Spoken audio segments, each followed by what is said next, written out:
Hello and thank you for watching. Today I'm going to show you what I have for a loadout for everyday travel and emergency situations. Over on the passenger side here, there's a compartment under the seat, and the first thing I have is my winch control cable. This is a standard connector that plugs into the dash up there, and yeah, you definitely want one if you have a winch. Next we have a tie down for chain. I have a bunch of chain with me, and in this bag here is a electric 3/4 inch impact wrench I got off eBay for 100 bucks. Has a 25-foot cable, maybe 50, I can't remember, and it has a standard NATO plug on the end of the cable. So this plug is pretty standard for most military vehicles and some NATO vehicles, as I understand as well. Plugs in on the M998 right underneath the passenger seat here, and that's also where you'll plug in if you're trying to jump start it with standard military jump starting cables. So besides that, I have this ammo can here filled with chains. You can never have too many chains, and they come in really handy for any recovery or towing situations. So there you have it. On top of the chains, I have some bungee cords and some cargo nets, tie downs, so on and so forth, right next to the compartment here, right there. I have some spare tools there as well, and a few odds and ends. I also have this tool bag that I have constructed over the course of my repairs, and of course the AM General Component Testing and Troubleshooting Guide. Now inside this tool bag here, I've compiled all the unique tools, screws, bolts, and everything else that I've used to work on my M998. Some of it's pretty general, some of it's very specific, like these glow plugs and the glow plug puller. Here's some waterproof connectors. If you don't have some of those, you can get them from Mac Motors or Cascar. They come in extremely handy. So does this can of lubricant. Over here I have some wires, razor blades, odds and ends, and yeah, just carry that with me just in case. Over on the driver's side here, underneath the seat, I have 3 ammo cans. They fit really nice here.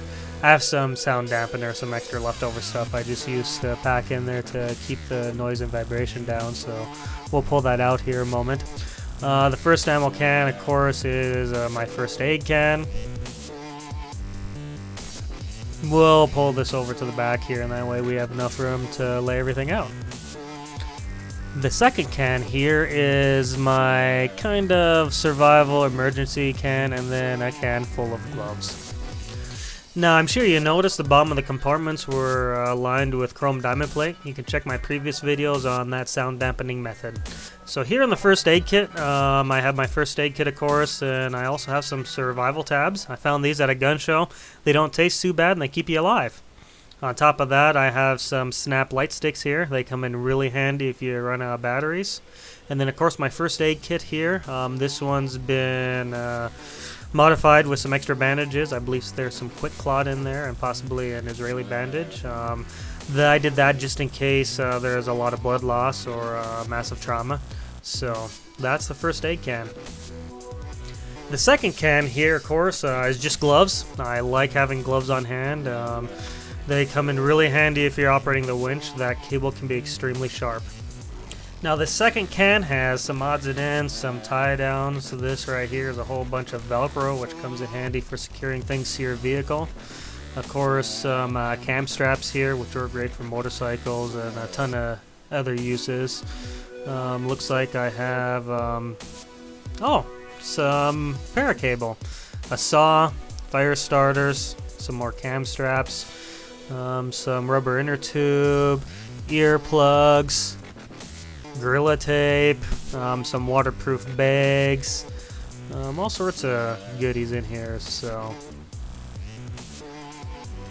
we'll throw this back in this can here a moment. Now most of this stuff comes in really handy just for having with you.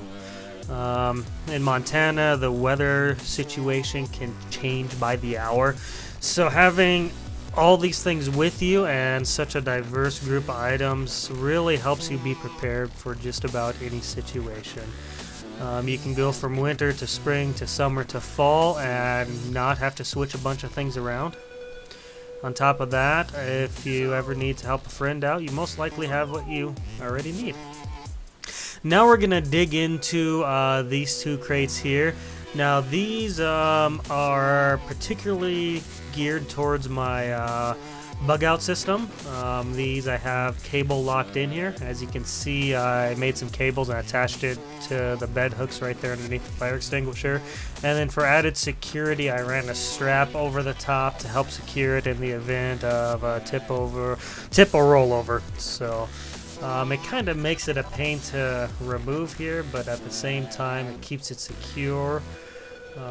And you don't have to worry about it flying around the cab, which given the weight of these two boxes is something you want to make sure you have.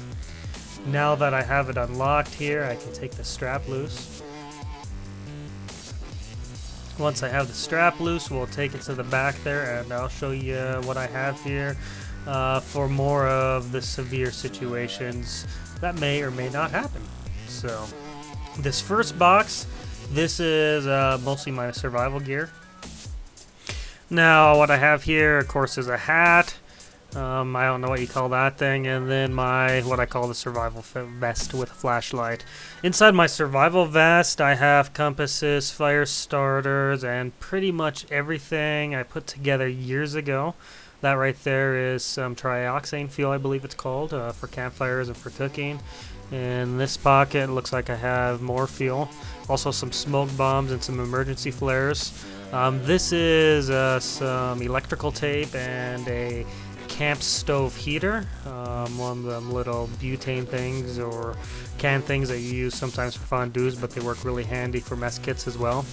Here you have some matches, a butterfly knife, and some emergency fishing gear and fire starters.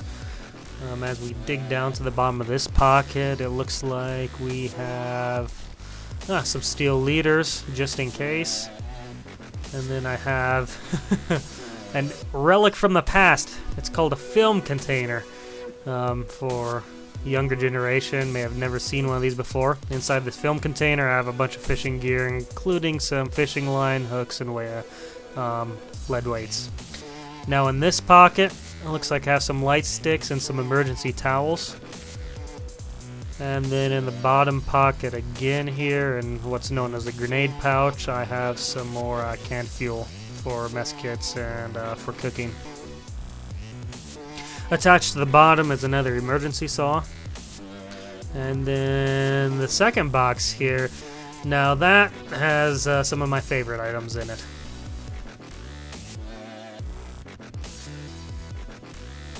As we carry this over to the back here, we'll open her up, and the first thing you'll see is this green bag. What this is a Czechoslovakian gas mask. I got online. They were selling them surplus for like 10 or 20 bucks. They're biologically and chemically rated. This is a great gas mask. I've actually used it for fumigating grain bins, and you can walk through a toxic storm and be just fine. Second thing I have here is my armor carrier.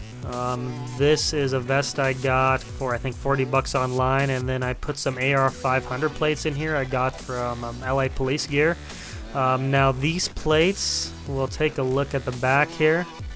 Yep, and they're rated for a 308 armor piercing round. Anything below that, so of course your 223s and all your pistol rounds are covered.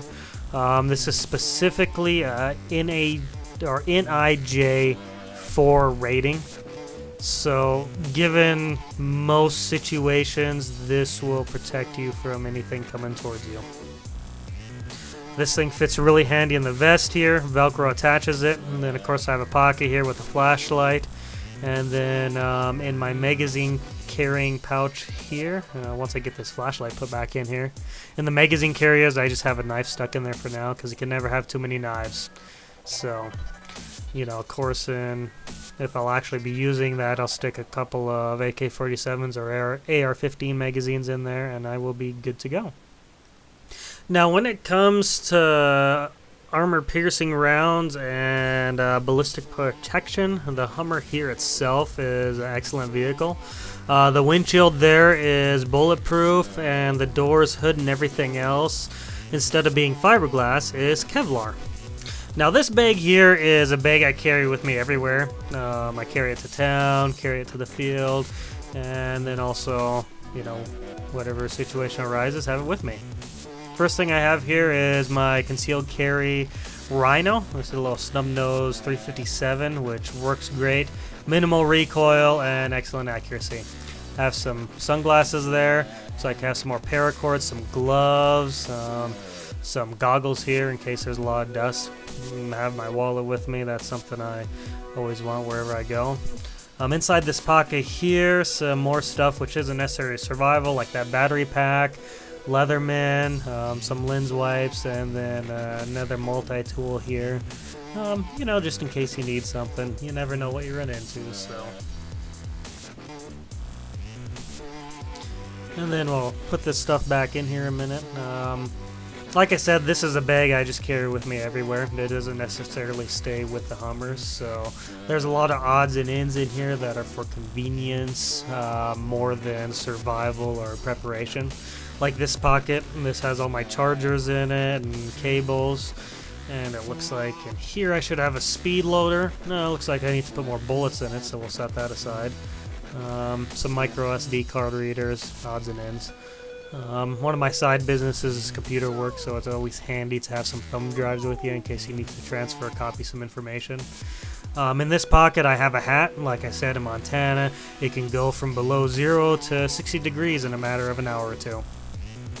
Here's more of the medical supplies. Now this right here, you know you got a cool girlfriend when she gives you lip balm in the shape of a 410 shotgun shell.